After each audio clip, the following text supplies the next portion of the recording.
Yo, what is good, Jets Nation? Welcome back to Jets Media. This is Richie, and in this video, we're going to be talking about the Jets and Bills game, the last game of the season for the New York Jets. To be honest, I'm pretty upset that this is the last game of the year. I know some Jets fans are like, good, get this season over with. We have 4 wins. I'm ready for the offseason. The draft is going to be amazing. The free agency is going to be awesome. And you're right, the offseason is going to be so awesome for the Jets. But I still love watching my Jets play every single Sunday, even when we're in a season like this. We're in year number 1 of the rebuild, year number 1 of laying down the foundation of Robert Saleh and Mike LaFleur and Jeff Ulbrich, and getting guys like Elijah Vera Tucker, Elijah Moore, Michael Carter, Zach Wilson, Michael Carter II, Brandon Nichols, all these rookies, watching them play. Like, I just love watching, the young Jets go out there and play every single Sunday. So it does suck that the season is coming to an end. But in this video, I want to give you guys my thoughts of what I want to see from the Jets in the season finale against the Buffalo Bills. And the Bills actually have something to play for. If they win this game, they clinch the AFC East. And if they lose this game and the Patriots win, then the Patriots win the AFC East. So this is a big game for the Buffalo Bills if they want to win the division and make sure they go into the playoffs having home field advantage in round number 1. So the Buffalo Bills, they have the number 1 ranked passing defense, and we know that the Buffalo all the way up there in Western New York, we don't know what the weather's going to be. It could be high snow, it could be windy, it's going to be pretty crazy weather conditions, and I feel like this is a really good test for the New York Jets young team, the coaching staff, to go out there and understand the environment of what it's like to play in early January playoff caliber football, because the Bills Mafia is going to be there. It's going to be a packed stadium. They're going to be rowdy. And this is a lot of, anticipation for the Bills to make sure that they can win the division. So it'll be awesome to see the Jets go out there, potentially play upset. And hey, did any of us think that the Jets would be winning against the Tampa Bay Buccaneers all the way until the last second? No. The Jets could get an upset. I'm not saying it's guaranteed, but in this video, I'll give you guys my thoughts of if it's possible for the Jets to go out there and make it crazy in Buffalo and somehow get the W. So before we hop into the video, we're going to hear a quick word from DraftKings Sportsbook. And guys, New York, sports betting's legal this Saturday, so don't forget to use my code JETSMedia. So we're going to take one quick break, and I'll see you guys on the other side. Before we go any further on today's video, I gotta give a quick shout out to the sponsor of Jets Media, DraftKings. It won't be long until you can place bets right here in New York on your favorite sports on the top-rated DraftKings Sportsbook app. You know DraftKings by their daily fantasy contests. Well, now their expertise is gonna be in sports betting so that fans everywhere can get in on the action. DraftKings Sportsbook offers everything you would want in the sports betting app. From player props to same-game parlays, they have it all. In just a short time, you'll be able to place bets on your favorite sports from the comfort of your own home with one of America's top-rated sportsbook apps, DraftKings Sportsbook. DraftKings is safe, secure, and reliable. And best of all, you can withdraw and deposit your cash whenever you want. So check out DraftKings and use my promo code to let them know that I sent you. That's promo code JETSMedia. Once again, that's promo code JETSmedia. DraftKings Sportsbook, coming soon to New York State.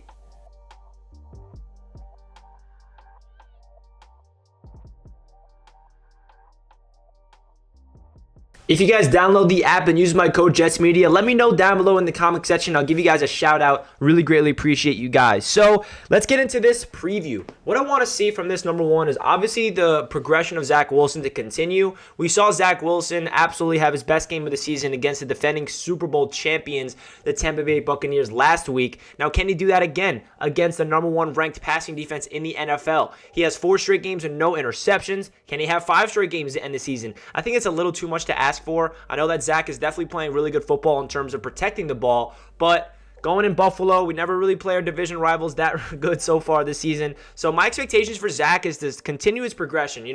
Don't just implode. I feel like if Zach can go out there and play a decent game where he's a game manager, goes out there and throws for 200-something yards, a couple touchdowns, maybe 1 through the air, 1 through the ground, and maybe 1 pick or 1 turnover, or maybe even 0, I feel like that would be a really good sign going into the offseason for Zach Wilson. Hopefully we can get Michael Carter back. Robert Saleh seems hopeful about him clearing concussion protocols. Jameson Crowder will be back. Braxton Berrios is dealing with an injury, so hopefully he can play. And Elijah Moore, he's still not designated to return from the IR, but the Jets are trying to get him back out there for the season finale. And Zach Wilson, it would be great for him to finally get some of his playmakers back around him that's going to be here next year, because Zach Wilson right now is playing with players that's not even part of the future. And that's a really good sign that Zach has the ability to elevate the guys around him in order to play good, like Jeff Smith, Keelan Cole, I mean, Austin Walter, Ty Johnson, Kenny Yeboah. Hopefully Kenny Yeboah can get the start at tight end because everyone's banged up at the tight end position. So it's going to be interesting to see who's healthy for the Jets around Zach Wilson. But I feel like it's a really good test for the young offense. Mike LaFleur has been developing over this course of the season so well. I mean, he deserves the Most Improved Player award on the Jets team from the coaching perspective and players' perspective. Remember at the beginning of the year, everyone was calling for Mike LaFleur's head. Why is he doing this? Blah, blah, blah, blah, blah. And now all of a sudden he goes to the booth and he's so creative. He's getting he's scheming guys open. I mean, he's just becoming a really good offensive coordinator, and I'm really excited to see what he can do in year number 2. But that's the one thing I'm looking at this game the most. What can this young offense do against a top-tier Buffalo Bills playoff caliber defense in Buffalo when it really matters the most? Like, the Buffalo Bills are going to take this game as a playoff game in their eyes because winning the division is a big deal going into the playoffs. They want to stay home in Buffalo going into the first round of the playoffs. So it's going to be a tough matchup for the New York Jets offense to somehow go out there and put up points. And, hey, we did it against the Tampa Bay Buccaneers. Why can't Zach Wilson do the same? What I want to see from Zach in particular, like I said earlier, is do what he did last week. Stay within the pocket. Don't try to do too much. Maintain good footwork. When the pressure comes, don't get too, rattled, and also use your legs when you have the ability to become a dual threat. Now, when it comes to the defensive side of the ball, the Jets defense is going to have a lot of things to work on in the offseason for sure in terms of adding talent. But we're going to have to contain Josh Allen in terms of his ability to be a dual threat quarterback. We can't really rely on man-to-man coverage because if we do that, then Josh Allen's going to run all over us. So I feel like we're going to have to be in zone just because of the dual threat quarterback that Josh Allen is.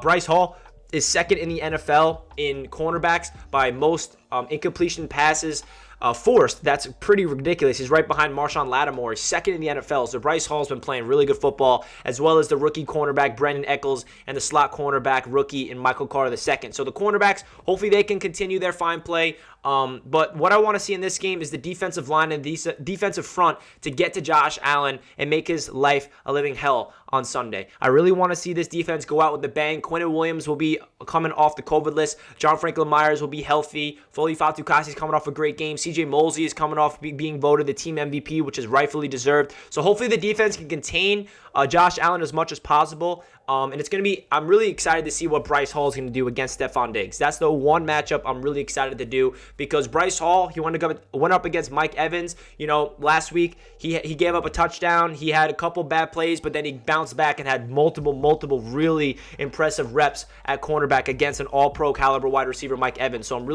it's really going to be fun to watch him go up against a guy in Stephon Diggs. So that's my thoughts about this game, guys. Please leave a comment down below your thoughts about this game or what excites you the most about the Jets season finale. Is it the Zach Wilson going up against Josh Allen and the Buffalo Bills' tough defense? Is it Robert Saleh going up against McDermott? Please feel free to let me know what your expectations are, what you look forward to the most in the season finale. I'll be live during this game on Sunday at 4:30, so I'll catch you guys there. And I hope you guys have a fantastic day, and let's go Jets. Peace.